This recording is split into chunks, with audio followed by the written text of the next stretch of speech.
ទីភាពស្អាតមែនទេអ្នកទាំងអស់គ្នាហ្នឹងហើយអ្នកទាំងអស់គ្នាអ្នកណា stress ពីការងារអីអាចមកដើរលេងនៅពេលរសៀលបានអ្នកទាំងអស់គ្នាសារតែខែនេះខែលេខស្អាតហើយពិសេសនៅតាមស្រុកស្រែនៅតាមជនបទយើងស្រុកស្រែជនបទគឺថ្ងៃលេខស្អាតណាស់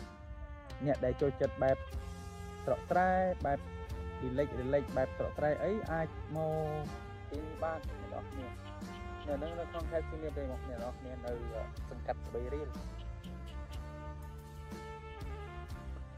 ស្អាតអ្នកទាំងអស់គ្នាខាងក្រោយមានតែវិបត្តិទឹកផ្លូវបែបពីដើមផ្លូវដីសបាយយើងចាំខ្ញុំថតទេសភាពឲ្យអ្នកទាំងអស់គ្នាមើលហ្នឹងហើយអ្នកទាំងអស់គ្នាថ្ងៃលិចឥឡូវថ្ងៃពងជាតិលិចហើយពិតជាស្អាតមែនទែន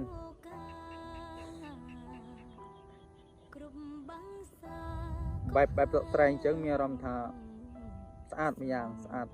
តែមែនទែនមានស្អាតម្យ៉ាងស្អាតតែមែនទែនដល់ខ្ញុំផ្ទាល់ខ្ញុំចូលចិត្តបែបស្រុកស្រែអញ្ចឹងឯងអ្នកទាំងអស់គ្នាន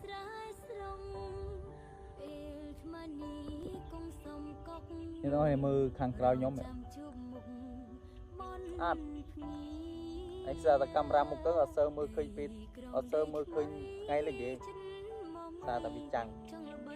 កាមេរ៉ាក្រោយដល់ស្អាតជាមួយខ្ញុំបែរកាមេរ៉ាក្រោយអ្នកទាំងអស់គ្នាមើលប្លង់កន្លែងនេះគឺស្អាតដែរអ្នកទាំងអស់គ្នាមានបន្លែទឹកអាពេលវាចាំងនឹងទឹកទៅមើលទៅស្អាតយកតែមែនទែនបណ្ដោយ